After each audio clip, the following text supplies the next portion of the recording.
नेहरू गांधी परिवार के compromise story को मैं आपके सामने रख रहा हूं। किस प्रकार से गांधी परिवार का कंप्रोमाइज मिशन चलता रहा, देश की जनता के कंप्रोमाइज कर हमेशा अपने हितों की रक्षा पर कैसे पूरा नेहरू गांधी परिवार काम किया है, मैं उसकी जानकारी थोड़ा आपसे साझा कर रहा हूं।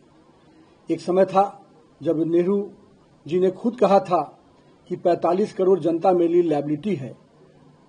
इस एक प्रधानमंत्री के रूप में ये शब्द कितना बड़ा धोखा है देश की जनता के साथ, और उनका किस प्रकार से संबंध रहा विदेशी ताकतों के साथ वो हम सबको ही जानते हैं। और अभी के जो बब्बर शेर बन रहे हैं, राहुल को भी आपने देखा है कि किस प्रकार से विदेशी शक्तियों के कठपुतली बनकर वो काम करते हैं। ये जो पूरा कांग्रेस परिवार का कंप्रोमाइज मिशन रहा है, इसके कुछ अंश आपके सामने रख रहा हूं। इतिहास गवाह है कि नेहरू जी के सचिवालय CIA और अन्य विदेशी एजेंसियों के लिए किस प्रकार खुली किताब के रूप में था। 1954 में नेहरू ने किस प्रकार से बिना किसी रिवाज के तिब्बत में भारत के अधिकार को चीन को सौंप दिया, ये हम सबको जानते हैं। पंचशील की आड़ में किस प्रकार से अक्साई चीन का कब्जा मान लिया गया।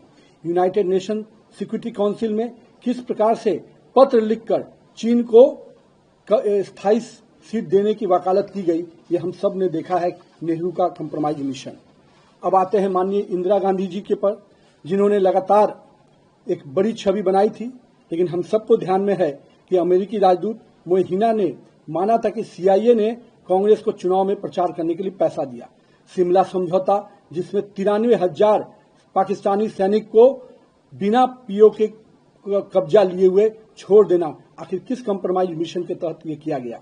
राजनीतिक रूप से कच्चा टीपू जो है श्रीलंका का, उसको किस प्रकार से उपहार स्वरूप श्रीलंका को दे देना, इंदिरा गांधी के कंप्रोमाइज मिशन की स्टोरी बताता है। आइए राजीव गांधी के कंप्रोमाइज मिशन को देखेंगे तो आप देख सकते हैं कि रक्षा सेवा में किस प्रकार से अपने उस डील को पर्सनल बैंक अकाउंट को मजबूत करने का माध्यम बनाया गया।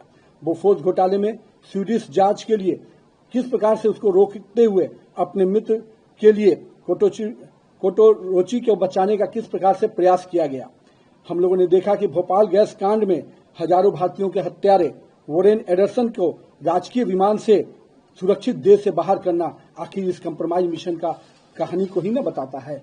और इसके बाद सोनिया गांधी जी का, जिनका पूरा राजनीतिक अगर आप देख सकते हैं तो 2004 से 14 के बीच में नेशनल एडवाइजरी काउंसिल के माध्यम से सुपर PM बनकर समांतर सरकार और कैबिनेट का संचालन करना निश्चित रूप से कंप्रोमाइज PM का मिशन जो कांग्रेस का था उसको पूरा कर रही थी।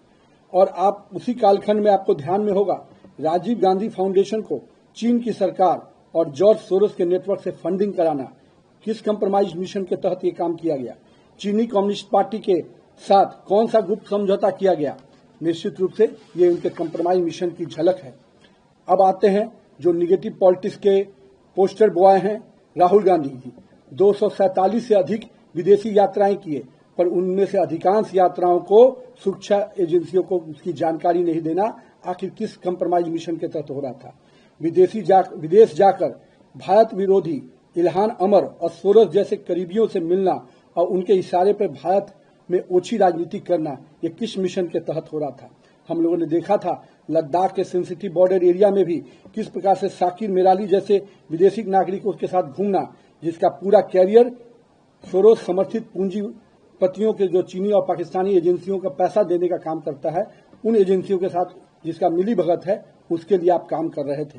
ये दिखता है कि राहुल गांधी की पूरी राजनीति कंप्रोमाइज लीगेसी को ही आगे बढ़ाने वाली रही है, जिसके अंतिम दूत बनकर राहुल गांधी सामने नजर आ रहे हैं। और दूसरी ओर पूरे कांग्रेसियों की जो अराजकतावादी मानसिकता को राहुल गांधी लगातार आगे बढ़ा रहे हैं, वो दिखता है कि राजनीति की जो कंप्रोमाइज एटीट्यूड रहा है उनका, पहले देश की हितों को कंप्रोमाइज करना, देश की राजनीतिक दिशाओं को कंप्रोमाइज करना, और मैं तो कहता हूं कि बड़े पैमाने पे जो युवाओं का एक सकारात्मक सोच आगे बढ़ने की बात आती है, जो देश आज सबसे बड़ी युवा आबादी के साथ खड़ा है, उस युवाओं को भी गलत रास्ते पर भटकाने का काम कोई कर रहा है। तो ये सोनिया, राहुल और जो कंप्रोमाइज मिशन के तहत चल रहा है भारत के लिए, वो निश्चित रूप से हम सबको सचेत होने की बात है। और मैं तो मानता हूं कि भारत की जनता इनके कंप्रोमाइज मिशन को समझ चुकी है। ये देश के हितों के साथ कोई भी समझौता कर सकते हैं। इसके लिए देश की जनता उनको अभी आने वाले समय में भी सजा देगी, तब जाके इनको समझ में आएगा। हमसे जुड़े रहने के लिए हमारे YouTube चैनल को सब्सक्राइब करें और नई वीडियो की नोटिफिकेशन के लिए बेल आइकॉन को दबाएं।